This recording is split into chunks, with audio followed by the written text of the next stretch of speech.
It's hard to breathe, but that's alright. Hush.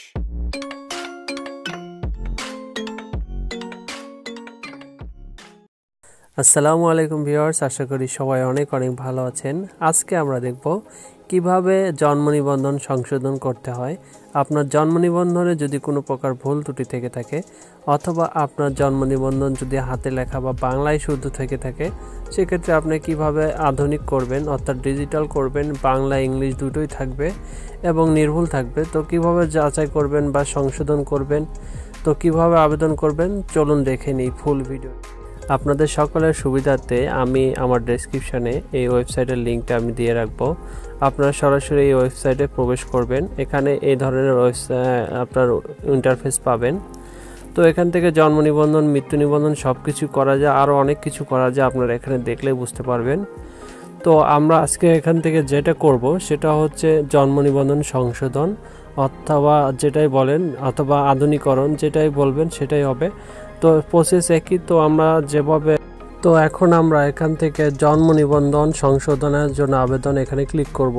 এখানে click করার পর এই ধরনের আপনারা যে অনুচ্ছেদগুলো দেখতে পাচ্ছেন, এখানে কিছু তথ্য আপনাকে দিয়ে দিয়েছে। এই তথ্যগুলো পড়লে তারপর আপনি সব কিছু বুঝতে পারবেন।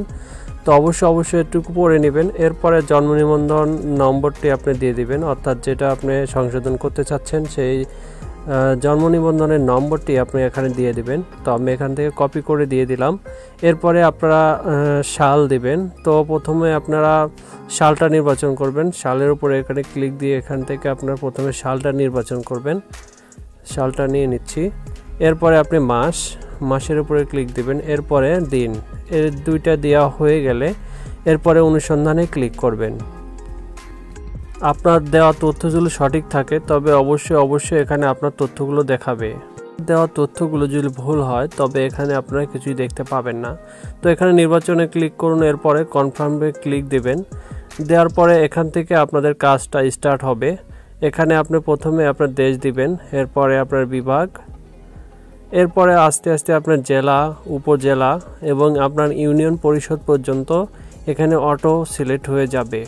তো এখানে এই পর্যন্ত আপনারা দিলেন। তো এরপরে পরবর্তীতে ক্লিক দিবেন। এখানে একটু লক্ষ্য করবেন অবশ্যই যে এখানে লেখা আছে, দেখেন, সর্বোচ্চ 4 বার জন্ম নিবন্ধন সংশোধন আবেদন করা যাবে। তো অবশ্যই আপনারা এটা একটু লক্ষ্য রেখে সুন্দরভাবে করবেন যাতে পরবর্তীতে কাজ করতে না হয়। তো অ্যাট ফার্স্ট এখানে আপনার বিষয় সিলেক্ট করতে হবে। বিষয় বলতে এখন আপনার প্রথমত অবশ্যই বাংলায় লিখতে হবে, এরপর ইংলিশে লিখতে হবে, তারপর আপনার জন্ম তারিখ লিখতে হবে। আপনার যেগুলো আপনারা সংশোধন করতে চান এইখান থেকে বিষয়গুলো আগে সিলেক্ট করে নিতে হবে। সিলেক্ট করে নেওয়ার পরে আপনারা একে একে সবগুলো পূরণ করবেন। তো আমি এখানে কিছুক্ষণ আগে অপশনগুলো আগে সিলেক্ট করে নিই, তারপরে আমি এগুলো সংশোধনী তথ্যগুলো এখানে প্রবেশ করব। আপনারা এখান থেকে এভাবে চাইলে আপনারা শুধু যদি চান যে আপনার জন্ম তারিখ বা সাল ভুল আছে, শুধু সেই ক্ষেত্রে আপনারা একটা বা দুইটা আপনারা নির্বাচন করে সে একটা বা দুইটাই শুধু আপনারা পরিবর্তন বা সংশোধন করতে পারেন।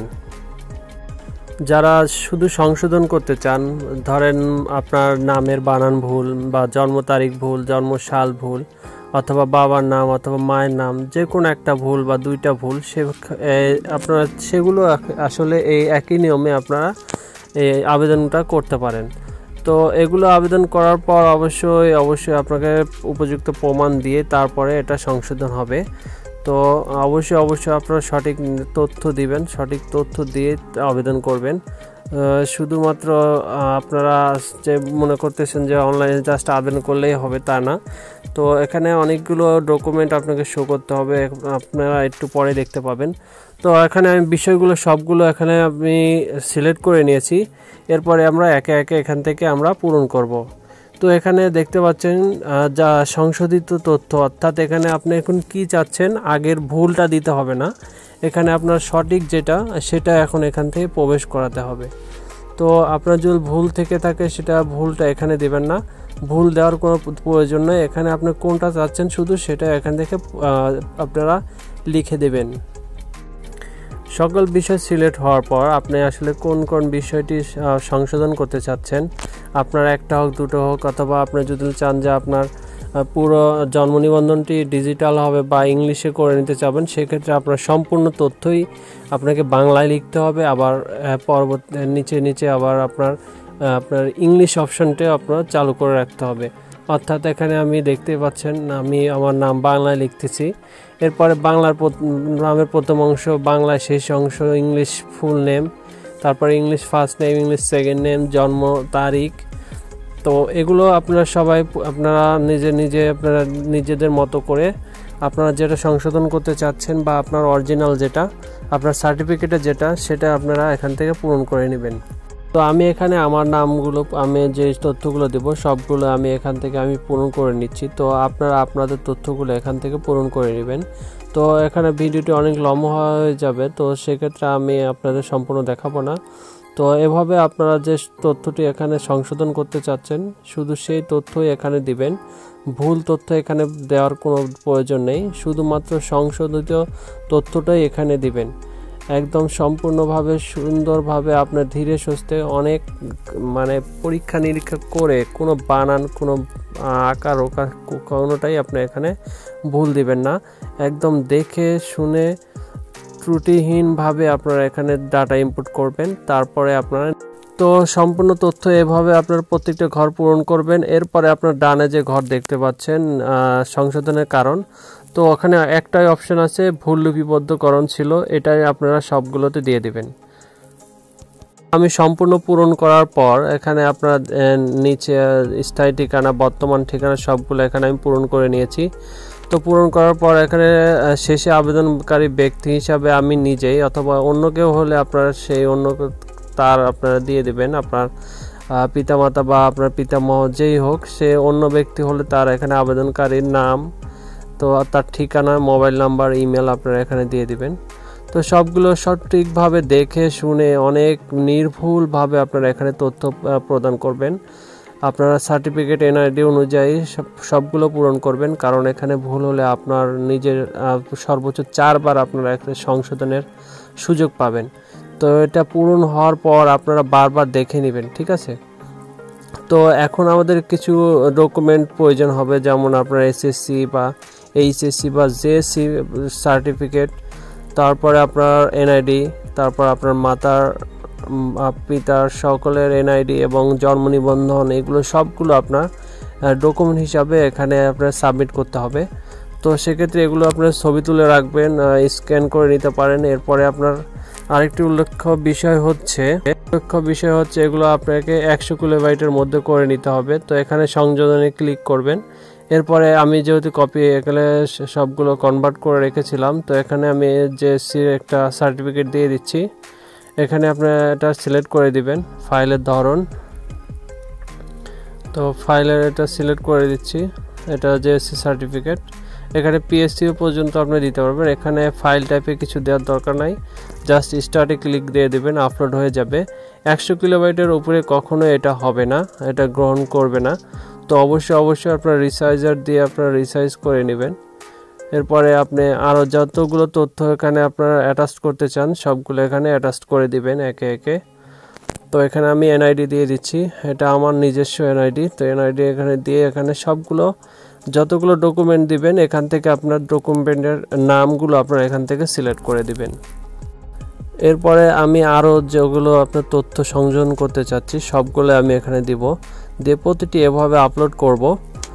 এরপরে আপনি যত এখানে তথ্য নির্ভুল দিবেন, স্পষ্ট সুন্দর আপনার তথ্য দিবেন, আপনার আবেদনটি খুব তাড়াতাড়ি আপনার মঞ্জুর হবে এবং আপনার সমস্যা সমাধান হয়ে যাবে। অনেক সময় দেখা যায় অস্পষ্ট এবং যথেষ্ট সঠিক তথ্য প্রদান না করলে আপনার আবেদনটি তারা রিজেক্ট করে দেয়, সেক্ষেত্রে আপনাকে আবার পুনরায় আবেদন করতে হবে।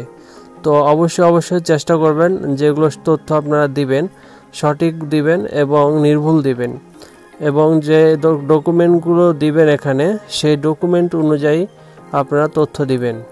আমি শুধুমাত্র কোনো সংশোধন করছি না, বাট আমি বাংলা থেকে ইংলিশ করে নিচ্ছি, অর্থাৎ ডিজিটাল করে নিচ্ছি। তো এক্ষেত্রে আমি যেভাবে করছি এই সেম প্রসেসে আপনাদের যদি 2-1টা ভুল থেকে থাকে তো এইভাবে আপনারা একই নিয়মে আপনারা সংশোধন করার যে সিস্টেম এবং ডিজিটাল করার যে সিস্টেম ঠিক একই সিস্টেম। তো এই সিস্টেমে আপনারা কাজটি করে নেবেন। তো এখানে ডকুমেন্ট যতগুলো দিবেন ডকুমেন্টের নাম দিবেন, দেওয়ার পরে আপলোড করে দিবেন।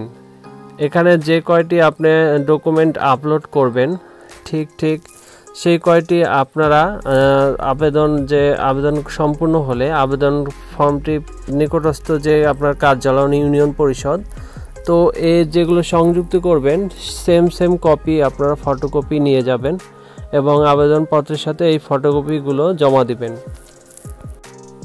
আমার সবগুলো আমি ডকুমেন্ট এখানে অ্যাটাচ করতেছি। এখানে আমার বাবা মায়ের এবং আমার নিজস্ব জন্ম নিবন্ধন সবগুলো এখানে দিয়েছি, আমার এনআইডি দিয়েছি এবং বাবা মায়ের এনআইডি দিয়েছি এবং আমার সার্টিফিকেট। মোট আমি 6টা ডকুমেন্ট এখানে অ্যাটাচ করেছি। 6টা ডকুমেন্ট অ্যাটাচ করে এখানে আমি আপলোড করেছি এবং সব কিছু দেওয়া শেষ হলেও আপনি আবার পুনরায় এখানে দেখে নেবেন যাতে কোনো প্রকার আপনার ভুল না হয়, কারণ এখানে ভুল সংশোধনের জন্য আপনি আসলে আবেদনটি করেছেন। তো এখানে যদি আপনার নিজের ভুলে আবার ভুল হয়ে যায় সেক্ষেত্রে এটা আসলে কষ্টদায়ক মনে হবে এবং এটা পরবর্তীতে সংশোধন আরও কঠিন হয়ে যাবে। আমি আমার তথ্যগুলো আবারও দেখে নিচ্ছি, কারণ আমি কোনোভাবে ভুল করতে রাজি নই। তো অবশ্যই সুন্দরভাবে আপনারা আপনার নামগুলো অবশ্যই দেখে নেবেন, কারণ এখানে ভুল সংশোধনের জন্য এসেছি, অবশ্যই এখানে ভুল করা গ্রহণযোগ্য নয়। তো এখানে আপনারা যে তথ্যগুলো দিয়েছেন প্রত্যেকটা আপনার বানানগুলো দেখে নেবেন। বানানগুলো দেখে নিয়ে আপনারা তারপর এখানে সাবমিট করবেন। তার আগে কখনোই সাবমিট করবেন না। একবার সাবমিট করে নিলে আপনারা এটা আর সংশোধন করা সহজ হবে না। এটা যেহেতু আপনার প্রথমবার, খুব সহজে এটা আপনারা সংশোধন করতে পারবেন, বা দ্বিতীয়বার, তৃতীয়বার, চতুর্থবার এটা করতে গেলে আপনার এটা ফিও বেশি কাটবে এবং এটা কঠিন হয়ে যাবে। তো সেক্ষেত্রে এখানে আপনারা অবশ্যই নির্ভুল তথ্য দিবেন, সুন্দরভাবে তথ্য দিবেন, এরপরে আপনারা এখানে সাবমিট করে দিবেন। আমার সর্বশেষ আমার পরীক্ষা নিরীক্ষা শেষ, সম্পূর্ণ সঠিক দিয়েছি এবং ডকুমেন্টগুলো আমি দেখে নিচ্ছি ডকুমেন্টগুলো আমি সঠিক দিয়েছি কিনা। আমি কয়টা ডকুমেন্ট দিয়েছি সেই ডকুমেন্টগুলো এখানে দেখতে পাচ্ছি আমি। তো 6টা ডকুমেন্ট আমি এখানে সাবমিট করেছি। এরপরে সবগুলো ঠিক থাকলে এখানে ফি আদায় ক্লিক দেওয়ার পরে সাবমিটে ক্লিক দিবেন। সাবমিটে ক্লিক দেওয়ার পর কয়েক সেকেন্ড অপেক্ষা করবেন। বাংলাদেশের যে সরকারি ওয়েবসাইটগুলো আছে প্রায় প্রতিটি আসলে অনেক স্লো, কি বলবার, তো একটু অপেক্ষা করবেন। তো অপেক্ষা করার পর আপনার আবেদনটি সাবমিট হয়ে যাবে। তো সাবমিটের জন্য অপেক্ষা করছি। সাবমিট হয়ে গেলে আপনারা আবেদন নাম্বার পাবেন। আবেদন নাম্বার অনুযায়ী আপনারা পরবর্তীতে ট্র্যাক করে আপনারা দেখতে পাবেন আপনার আবেদনটি মঞ্জুর হলো কিনা। যদি মঞ্জুর হয় তারপরে আপনারা আপনার যে ডকুমেন্টগুলো আছে ফটোকপি নিয়ে আপনার নিকটবর্তী আপনার যে ইউনিয়ন পরিষদ সেই ইউনিয়ন পরিষদে জমা দিবেন এবং আপনার আবেদন নম্বর দিয়ে আপনার নতুন এনআইডি কপি, আপনার সংশোধিত কপি আপনার প্রিন্ট করে আপনার সচিব এবং চেয়ারম্যান কর্তৃক স্বাক্ষরিত এবং সিল মোহর সহ আপনারা হাতে পাবেন।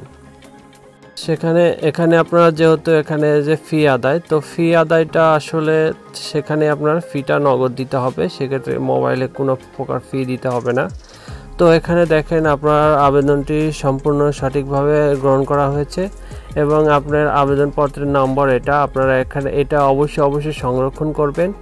এটা আপনারা লিখে নেবেন অথবা যে কোনোভাবে স্ক্রিনশট রাখতে পারেন। তো এখানে যারা পিসি থেকে করবেন তারা এখানে আবেদনপত্রটি প্রিন্ট করুনে ক্লিক দিবেন অথবা মোবাইল থেকেও একই রকম। তো এটা এখানে ক্লিক দেওয়ার পরে আপনারা আপনার আবেদন ফর্মটি এখানে ডাউনলোড করে নিতে পারবেন। তো এখানে আমি যদি প্রিন্টে এখানে ক্লিক দেই, তো অপেক্ষা করুন, এখানে দেখেন একটু অপেক্ষা করতে হবে। তো আমি একটু অপেক্ষা করছি। তো এখানে এটা পিডিএফ ফাইল আকারে আপনার ফর্মটা ডাউনলোড হয়ে যাবে। এটা আপনি সেভ করে নিয়ে পরবর্তীতে এটা প্রিন্ট করে তারপরে আপনার ইউনিয়ন পরিষদে যখন আপনার ডকুমেন্টগুলো নেবেন ডকুমেন্টের সাথে এই ফর্মের আবেদনপত্রের সাথে আপনার ডকুমেন্টগুলো অ্যাটাচ করে তারপরে জমা দিবেন।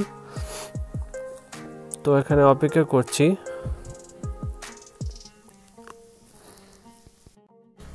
তো ভিউয়ার্স দেখেন এখানে আমার আবেদনটি একদম সম্পূর্ণভাবে ডাউনলোড হয়ে গেছে। তো এটা আপনারা কি করবেন, এটা আপনারা সেভ করে নেবেন। আপনারা যারা মোবাইল ইউজার তারা মোবাইলেও নিতে পারেন, পিসি তারা যারা আছেন তো সেম একই নিয়মে এইভাবে আসবে। তো এটা আপনার সম্পূর্ণ আবেদনপত্র। তো এই আবেদনপত্রতে আপনারা যে সংশোধন করেছেন সবগুলো আপনারা এখানেই দেখতে পাবেন। আপনি আবার ভুল দিলেন কিনা সেটাও এখানেই দেখতে পাবেন। তো এটা আপনারা কি করবেন, এটা আপনারা সেভ করে নেবেন কম্পিউটারে অথবা মোবাইলে সেভ করে নেবেন। পরবর্তীতে এটা আপনার প্রিন্ট দিয়ে এটা হার্ড কপি আপনারা ইউনিয়ন পরিষদে সাবমিট করবেন অন্যান্য ডকুমেন্টের সাথে। এটাতে এখন আমরা কি করব, এটা সেভ দিয়ে দেব অথবা ক্যান্সেল করে দিলে এখানে আপনারা দেখতে পাবেন ওয়েব ভিউ। তো ওই পিডিএফটা এখানে ওয়েব ভিউ আকারে দেখাচ্ছে। এখানে সুন্দরভাবে আপনারা দেখতে পাচ্ছেন আপনার আবেদনকারী নাম, বয়স, সাল সব কিছু আপনি যে তথ্য সংশোধন করেছেন সেই পুরো এখানে আপনারা দেখতে পাবেন সুন্দরভাবে। তো এখান থেকে আপনারা দেখলে বুঝতে পারবেন আপনি যদি ভুল করে থাকেন সেক্ষেত্রে আপনাকে আবার করতে হবে। তো এটা কখনোভাবে ভুল গ্রহণযোগ্য না। আমি এটাই বারবার বলবো যে যেহেতু সংশোধনের কাজ করার জন্যই আবেদন, সেক্ষেত্রে আপনারা কখনোই ভুল করবেন না। সব কিছু শেষ হয়ে যাওয়ার পর এখন আমরা এখানে যে আইডি নাম্বারটি পাবো সেই আইডি নাম্বার দিয়ে আমি পরবর্তীতে আপনার যে আবেদনটি করেছি সে আবেদনের অবস্থা জানা যাবে। আবেদনটি মঞ্জুর হলো কিনা বা এটা নামঞ্জুর হলো সেটা আপনারা এখানে দেখতে পাবেন। তো অবশ্যই এই আবেদনপত্র নম্বরটি রাখবেন। এরপরে আবেদনের অবস্থা দেখার জন্য জন্ম নিবন্ধনে ক্লিক করবেন। এরপরে এখানে আপনি দেখবেন আবেদনের বর্তমান অবস্থা, এখানে ক্লিক দিবেন। তো এখানে ক্লিক দেওয়ার পর এখানে যে আবেদনপত্র নাম্বারটি আমরা পেলাম সেই আবেদন যে এখানে দিবেন তথ্য সংশোধনের আবেদন, সেই আবেদনটার যে নাম্বারটা আমরা একটু আগে পেয়েছি।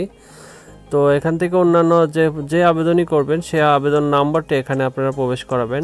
আমরা কিছুক্ষণ আগে যে আবেদন নাম্বারটি পেয়েছি তো এটা আমি এখানে দিয়ে দিচ্ছি। এরপরে এখানে আপনার বয়সটা দিয়ে দিতে হবে, জন্ম নিবন্ধন অনুযায়ী যে বয়সটা সেই বয়সটা এখানে দিয়ে দিতে হবে। তো আমি বয়সটাও দিয়ে দিচ্ছি। এখানে আবেদন নম্বর এবং বয়সটা দিয়ে আপনি এখান থেকে দেখুনে ক্লিক দিবেন। তাহলে আপনার এখানে নিচে আপনার অবস্থানটা দেখতে পাবেন, আপনার আবেদনটি কোন অবস্থায় আছে, আপনার অ্যাপ্লাইড বা কমপ্লিটেড সবগুলো আপনারা এখানে দেখতে পাবেন। যদি আপনার মঞ্জুর হয় সেক্ষেত্রে কমপ্লিটেড দেখাবে, আর যদি আপনার না মঞ্জুর হয় সেখানে ডিক্লাইন দেখাতে পারে বা রিজেক্টেড দেখাতে পারে। তো আমাদের অবস্থানটা একটু দেখি। তো আমি আবারও বলছি, দেখেন এখানে আপনার নামগুলো দেখাবে যদি কমপ্লিট হয়। তো এখানে আমরা অবস্থান দেখতে পাচ্ছি অ্যাপ্লাইড, জাস্ট আমরা যেহেতু অ্যাপ্লাই করেছি এটা অ্যাপ্লাইড দেখাচ্ছে। তো এইভাবে আসলে আপনারা অবস্থানটিও জেনে নিতে পারবেন। তো ভিডিওটি ভালো লাগলে অবশ্যই আমার চ্যানেলটি সাবস্ক্রাইব করতে ভুলবেন না। তো ভিডিওটি দেখার জন্য সবাইকে ধন্যবাদ।